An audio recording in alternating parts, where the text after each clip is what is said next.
प्यारे बच्चों, welcome to my channel Verma study 2020 book लाना। मैं यूपी बोर्ड के क्लास 11 के छात्र छात्राओं के लिए ज्योग्राफी सब्जेक्ट को हिंदी माध्यम से मैं फुल कोर्स कराऊंगा। यदि आप फुल कोर्स करना चाहते हैं तो मेरे चैनल को सब्सक्राइब कीजिए और बेल आइकन को प्रेस करना ना भूलें, ताकि जो भी वीडियो मैं अपलोड करूं उसका नोटिफिकेशन आपको सबसे पहले मिल सके। प्यारे बच्चों, भौतिक भूगोल के मूल सिद्धांत में चैप्टर 9वां चल रहा है, सौर विकिरण, ऊष्मा संतुलन एवं तापमान। इसमें जो है आज पार्ट 7 अर्थात 6 वीडियो डाला जा चुका है। आज हम लोग अभ्यास के प्रश्न उत्तर पढ़ेंगे। इस पार्ट के अगर पहले का वीडियो आप नहीं पढ़े हैं तो आई बटन को क्लिक करके पढ़ लें। अभ्यास के प्रश्न उत्तर में सबसे पहले मल्टीपल चॉइस क्वेश्चन है। पहला है, निम्न में से किस अक्षांश पर 21 जून की दोपहर सूर्य की किरणें सीधी पड़ती हैं? प्यारे बच्चों, जैसे मान लीजिए कि ये पृथ्वी है, बीच में भूमध्य रेखा जिसको 0 अंश अक्षांश रेखा भी कहते हैं, और उत्तरी गोलार्ध में 23.5 अंश पर कर्क रेखा भी कहते हैं है। दक्षिणी गोलार्ध में 23.5 अंश पर जो रेखा है उसे मकर रेखा कहते हैं। तो सूर्य की सीधी किरणें भूमध्य रेखा पर तो पड़ती ही है, लेकिन उत्तरी गोलार्ध में 21 जून को कर्क रेखा पर सूर्य की लंबवत किरणें पड़ती हैं। यही पूछ रहा है कि 21 जून को किस अक्षांश पर सूर्य की किरणें सीधी पड़ती हैं। तो 23.5 अंश अक्षांश पर कहिए उत्तरी गोलार्ध में तो उत्तरी, इसका मतलब कि ख सही है। और दक्षिणी गोलार्ध पर यहाँ बता दूँ 22 दिसंबर को दक्षिणी गोलार्ध पर अर्थात मकर रेखा पर सूर्य की सीधी किरणें पड़ती हैं, लेकिन प्रश्न पूछ रहा है कर्क रेखा का। दूसरा है, निम्न में से किन शहरों में दिन ज़्यादा लंबा होता है? स्वाभाविक है, जो भूमध्य रेखा के पास जो भी होंगे शहर वहाँ पर दिन लंबा होगा। अब यहाँ देखो, हैदराबाद आंध्र प्रदेश की राजधानी है, चंडीगढ़, नागपुर, तिरुवनंतपुरम। जो भारत है विषुवत रेखा की तरफ केरल होता है, केरल की राजधानी तिरुवनंतपुरम है। जितने भी यहाँ दिए गए हैं शहर, इन शहरों में सबसे ज़्यादा भूमध्य रेखा के नज़दीक तिरुवनंतपुरम है, इसलिए इसका उत्तर होगा तिरुवनंतपुरम, जहाँ पर दिन ज़्यादा लंबा होता है इन शहरों के अपेक्षा। अब प्रश्न तीसरे की बात करें, निम्नलिखित में से किस प्रक्रिया द्वारा वायुमंडल मुख्यतः गर्म होता है? वायुमंडल मुख्यतः दो तरह से गर्म होता है। एक तो सौर विकिरण या सूर्य तप के द्वारा, सूर्य से जो गर्मी प्राप्त होती है उससे वायुमंडल गर्म होता है। और दूसरा जो पृथ्वी है, पृथ्वी जब गर्म हो जाती है तो वो भी अपने अंदर जो ऊष्मा है उसे वायुमंडल में, अंतरिक्ष में वापस भेजती है, जिसको हम कहते हैं पार्थिव विकिरण या स्थलीय विकिरण। तो स्थलीय विकिरण सूर्य तप की अपेक्षा स्थलीय विकिरण, जिसको पार्थिव विकिरण कहते हैं, पार्थिव विकिरण से वायुमंडल ज़्यादा गर्म होता है। तो इसका उत्तर है लंबी तरंग वाले स्थलीय विकिरण। हमेशा पार्थिव विकिरण लंबी तरंग या दीर्घ तरंग वाले होते हैं, और सौर विकिरण अर्थात सूर्य तप लघु तरंग वाले होते हैं। परावर्तित सौर विकिरण, वैसे सौर विकिरण वो जो बिना पृथ्वी पर या धरातल पर पहुँचे ही वापस हो जाते हैं, परावर्तित हो जाते हैं, उसे कहते हैं परावर्तित सौर विकिरण। जब सौर विकिरण चलता है तो कुछ परावर्तित हो जाते हैं, कुछ अवशोषित हो जाते हैं वायुमंडल में, कुछ पृथ्वी पर पहुंचते हैं, कुछ प्रकीर्णित हो जाते हैं। तो इनमें उत्तर है लंबी तरंग दैर्घ्य वाले स्थलीय विकिरण। मतलब ऐसे कहा जाए, दीर्घ तरंग वाले पार्थिव विकिरण से पृथ्वी या पृथ्वी के द्वारा वायुमंडल ज़्यादा गर्म होता है। तो इसका ख उत्तर सही है। चौथा प्रश्न है, निम्न पदों को उनके उचित विवरण के साथ मिलाएं। देखिए, सूर्य तप हमने इससे पहले वीडियो 46 बताया, इसमें सूर्य तप ही पूरा है। सूर्य तप को परिभाषा बताया गया है कि पृथ्वी की सतह पर आने वाले सौर विकिरण जो है अर्थात सूर्य की ऊष्मा को ही सूर्य तप कहते हैं। यह लघु तरंगों के रूप में होता है और पृथ्वी को गर्म रहता है। तो पृथ्वी पर आने वाला सौर विकिरण अर्थात ये जो है सूर्य तप आने वाला सौर विकिरण होगा।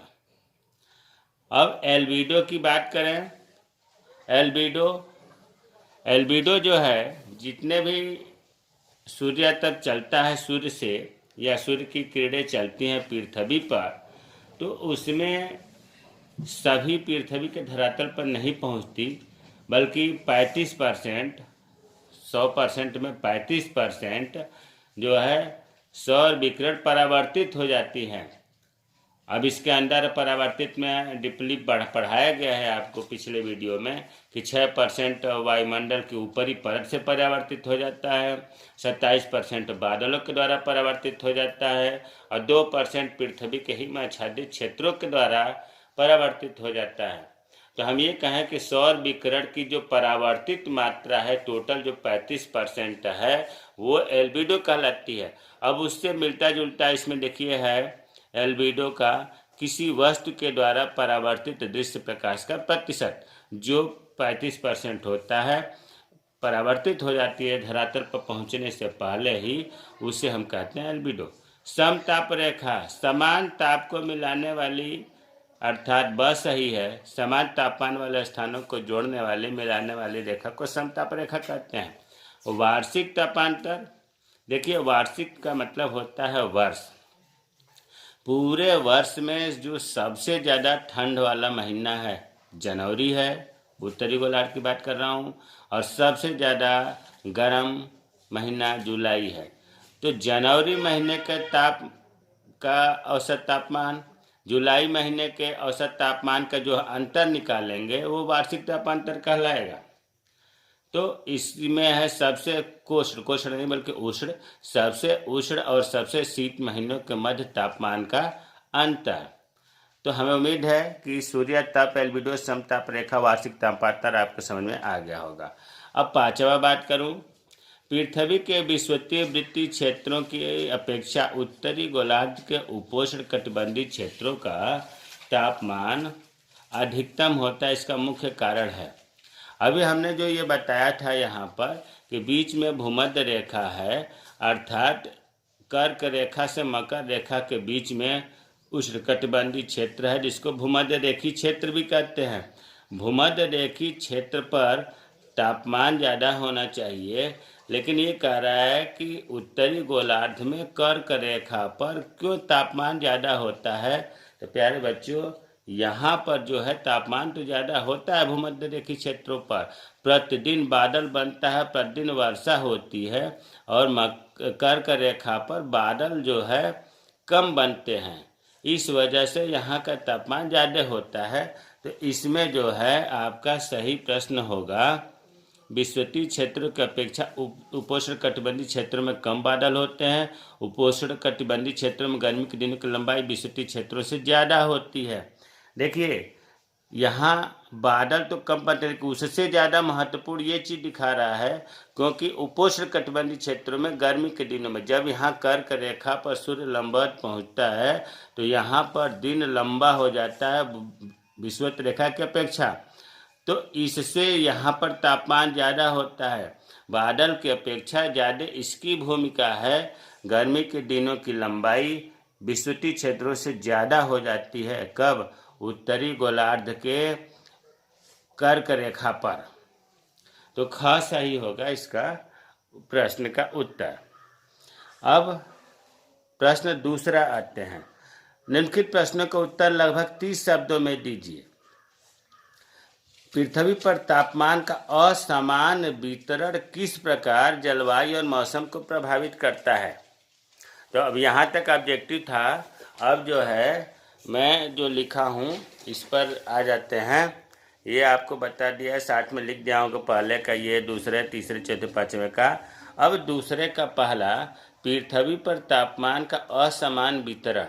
देखिए असमान का मतलब है कि पूरे पृथ्वी पर जो है तापमान का वितरण एक समान नहीं है, कहीं पर तापमान ज़्यादा है, कहीं पर कम है।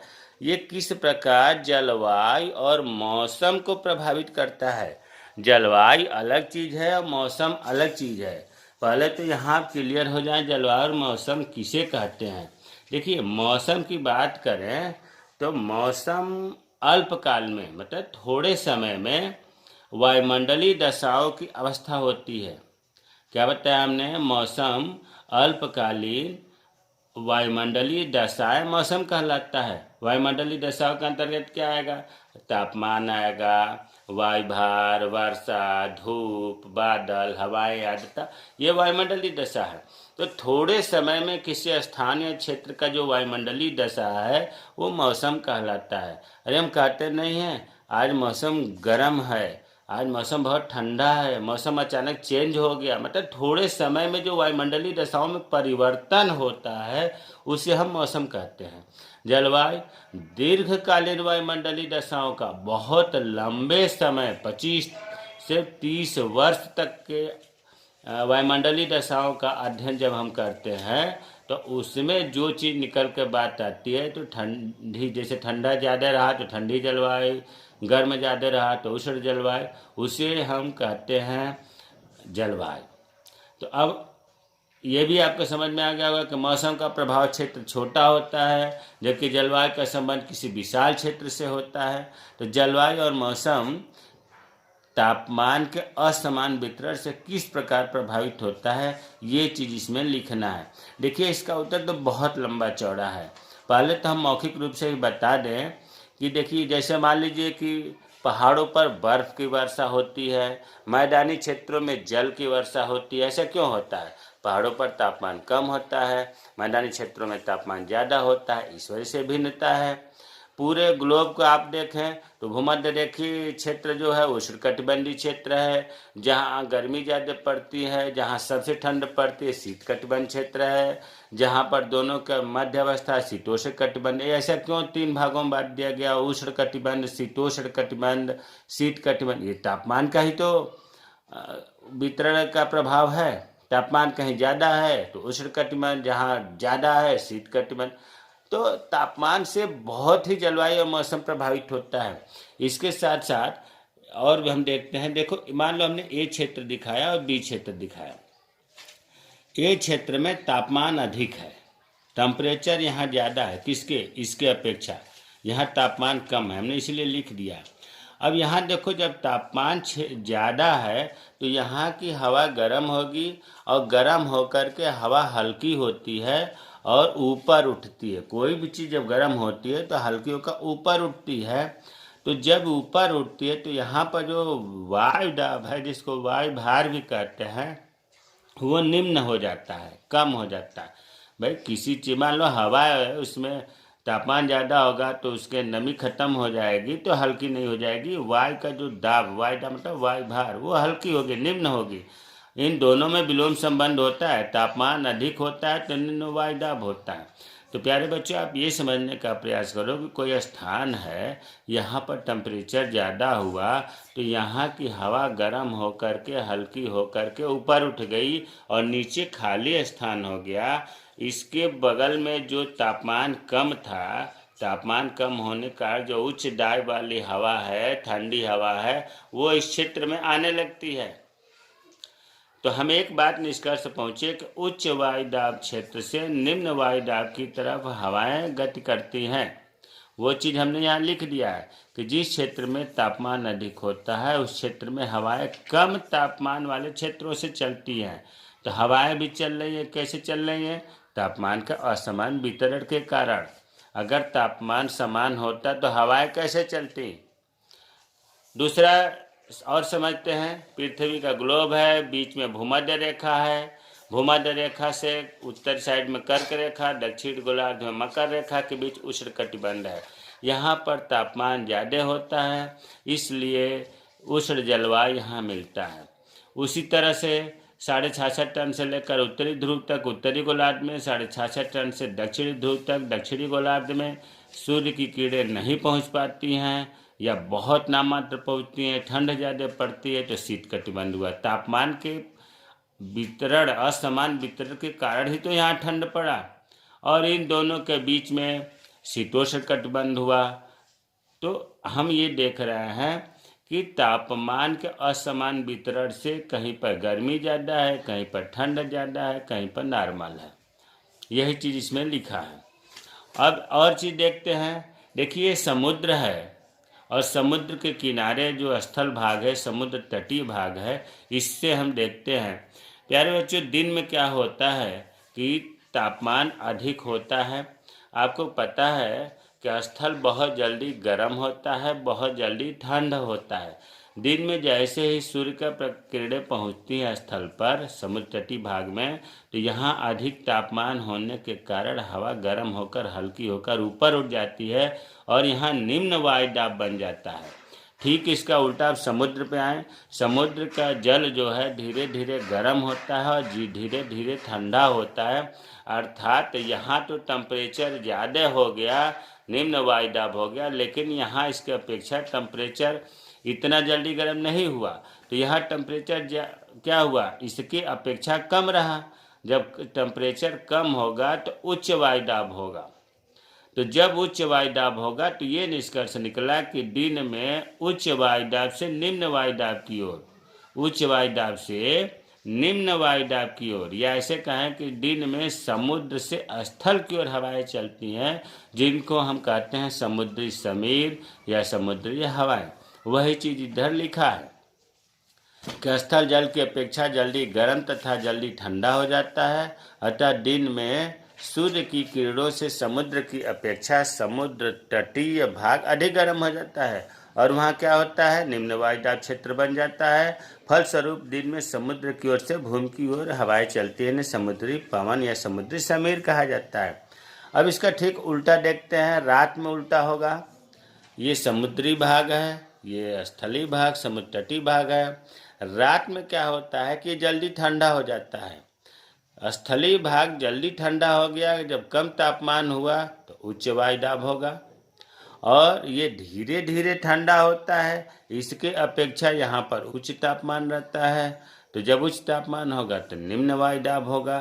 तो क्या होगा, उच्च वायुदाब से निम्न वायुदाब की ओर हवाएं चलती हैं, या रात में स्थलीय भाग से समुद्र की ओर हवाएं चलती हैं, जिसे कहा जाता है स्थलीय समीर। इसके विपरीत रात को समुद्र तटीय भागों पर उच्च वायुदाब तथा समुद्र पर निम्न वायुदाब का क्षेत्र बन जाता है। अतः रात पर भूमि की ओर से समुद्र की ओर हवाएं चलती हैं, जिन्हें स्थलीय पवनें कहते हैं। अगर हम ये देख रहे हैं कि पृथ्वी पर तापमान के असमान वितरण से जलवायु और मौसम बहुत प्रभावित होता है। अब आते हैं प्रश्न दूसरे का। दूसरा प्रश्न है, वे कौन से कारक हैं जो पृथ्वी पर तापमान के वितरण को प्रभावित करते हैं। तापमान के वितरण को प्रभावित करने वाला, तापमान के नियंत्रित करने वाले कारक। ये हमने एक स्पेशल वीडियो 49 जो है 49 इसी का बनाया है, जिसमें ये पूरा बढ़िया से बताया गया है। फिर भी कारकों का हम बाद में देखते हैं, वर्णन करें। पहला है अक्षांश। अक्षांश लैटिट्यूड। देखिए भूमध्य रेखा की तरफ जो है निम्न अक्षांश, भाई 0 अंश अक्षांश है भूमध्य रेखा। अगर हम यहाँ चित्र को देखें तो भूमध्य रेखा 0 अंश अक्षांश है, फिर कर्क रेखा 23.5 अंश, फिर यहाँ आ जाता है 90 अंश, फिर इसी तरह से इधर 23.5 अंश पर मकर रेखा, यहाँ हो गया 90 अंश पर दक्षिणी ध्रुव। तो अक्षांश का ये क्षेत्र निम्न अक्षांश का हुआ। जैसे जैसे ऊपर बढ़ेंगे उच्च अक्षांश होगा। उच्च अक्षांशों पर तापमान कम होता है। क्यों कम होता है? इसलिए कम होता है कि भूमध्य रेखीय क्षेत्रों पर सूर्य की जो है सीधी किरणें पड़ती हैं, जबकि ध्रुवीय क्षेत्र जो है उच्च अक्षांशों पर है, वहाँ तिरछी। इसके लिए हम एक चित्र का यहाँ समझते हैं, प्रयास करते हैं। देखिए ये पृथ्वी है, बीच में भूमध्य रेखा है, इसके चारों ओर वायुमंडल बनाया गया है। उत्तरी ध्रुव है, दक्षिणी ध्रुव है। सूर्य की सीधी किरणें भूमध्य रेखा पर विषुवत रेखा पर पड़ रही हैं और सूर्य की तिरछी किरणें ध्रुव पर पड़ रही है। अब यहाँ हम ये देखें कि जो सीधी किरणें हैं, तिरछी किरणों के द्वारा ये अधिकता प्रदान कर रही हैं। क्यों कर रही हैं अधिकता? क्योंकि इनको वायुमंडल कम पार, वायुमंडल देखो इतने पार करना है, और वायुमंडल इतने ही नहीं, इसे कम क्षेत्र भी गर्म करना पड़ रहा है, जबकि तिरछी कीड़ों को वायुमंडल ज़्यादा पार करना पड़ा, इतना पार करना पड़ा है। और इतना ही नहीं, इन्हें अधिक भूभाग भी गर्म करना पड़ा, तिरछे की वजह से अधिक भूभाग, भूमध्य रेखा पर इतनी सा और ध्रुवों पर तिरछी कीड़े पड़ने के कारण अधिक भूभाग गर्म करना पड़ रहा है। दो कारण हो गया, एक तो वायुमंडल भी ज़्यादा पार करना पड़ा, दूसरा अधिक भूभाग भी गर्म करना पड़ रहा है। इसलिए ध्रुवों पर तिरछी किरणों से सूर्य का प्रकाश या तापमान कम होता है, जबकि सीधी किरणों के कारण भूमध्य रेखा पर तापमान ज़्यादा होता है। इसीलिए अक्षांश को हम दूसरा हेडिंग यह भी कह सकते हैं कि भूमध्य रेखीय रेखा से दूरी। तो इसमें कैसे लिखा जाएगा? लिखा जाएगा कि भूमध्य रेखीय क्षेत्रों मतलब निम्न अक्षांशों पर सूर्य की किरणें सीधी पड़ती हैं, और ध्रुवीय प्रदेशों पर अर्थात उच्च अक्षांशों में तिरछी किरणों की अपेक्षा सीधी किरणों वायुमंडल को अधिक ताप प्रदान करती हैं, और भूमध्य रेखा से ध्रुव को जैसे बढ़ेंगे, उत्तरी ध्रुव बढ़े या दक्षिणी ध्रुव, तापमान घटता जाता है। तो अक्षांश या भूमध्य रेखा से दूरी के बारे में समझ में आ गया होगा। दूसरा, ऊंचाई। ऊंचाई की बात करें, आपको बताया गया है कि समुद्र तल से ऊंचाई जो है, जैसे मान लीजिए कि समुद्र तल है 165 मीटर, बताया गया है कि 165 मीटर जब हम ऊंचाई पर चढ़ते हैं तो 1 डिग्री सेंटीग्रेड तापमान कम हो जाता है। दूसरी भाषा में हम ये भी कह सकते हैं कि 1 किलोमीटर अगर ऊपर चढ़ते हैं तो 6.5 डिग्री सेंटीग्रेड कम हो जाता है। 6.5 डिग्री सेंटीग्रेड टेम्परेचर कम हो जाता है। अगर मीटर में याद करना है तो 165 मीटर पर 1 डिग्री सेंटीग्रेड, और अगर 1 किलोमीटर में याद करना है तो 6.5 डिग्री सेंटीग्रेड। तो होता क्या है कि जैसे जैसे हम ऊंचाई पर चढ़ते जाते हैं वैसे वैसे टेम्परेचर कम होता जाता है और तापमान कम होता जाता है। क्यों कम होता है? इसलिए यही कारण है कि पर्वतों पर, पहाड़ों पर ठंड पड़ती है, क्योंकि सूर्य के धरातल से 165 मीटर ऊंचाई पर जाने पर 1 डिग्री सेंटीग्रेड टेम्परेचर कम हो जाता है। तीसरा है समुद्र से दूरी। समुद्र से दूरी, अभी हमने पीछे पढ़ा था कि स्थल की अपेक्षा समुद्र धीरे धीरे गर्म होता है और धीरे धीरे ठंडा होता है, जबकि स्थल क्या है, जल्दी गर्म हो जाता है, जल्दी ठंडा हो जाता है। यही कारण है कि समुद्र के ऊपर जो है स्थल की अपेक्षा तापमान में भिन्नता कम होती है। समुद्र का जो तापमान है जल का, वो रात हो या दिन हो, तापमान में बहुत ज़्यादा डिफरेंस नहीं होता है, जबकि समुद्र के निकट जो स्थलीय क्षेत्र है, तटवर्ती क्षेत्र है, दिन में टेम्परेचर बहुत ज़्यादा, रात में टेम्परेचर बहुत कम, मतलब तापमान भिन्न रहता है। तो समुद्र से दूरी भी तापमान के वितरण को प्रभावित करने वाले कारक हैं। प्रचलित पवनें या वायुसंघत भी कहते हैं। देखिए, किसी क्षेत्र में अगर उष्ण पवनें चल रही हैं, गर्म हवाएं बह रही हैं, तो क्या होगा, उस क्षेत्र के तापमान को बढ़ा देंगे। और जिस क्षेत्र में शीतल पवनें बह रही हैं वहाँ क्या होगा, तापमान कम हो जाएगी। इसमें बहुत ज़्यादा कठिन नहीं है। महासागरीय धाराएं की बात करें, ठीक इसी तरह से है कि जिन क्षेत्रों के निकट गर्म जल धाराएं प्रवाहित हो रही हैं तो क्या होगा, ये गर्म जल धाराएं उस क्षेत्र के तापमान को बढ़ा देंगी। भाई, पानी गर्म है तो पानी के संपर्क में हवा आएगी तो हवा भी गर्म हो जाएगी, हवा उस क्षेत्र के तापमान को बढ़ा देगी।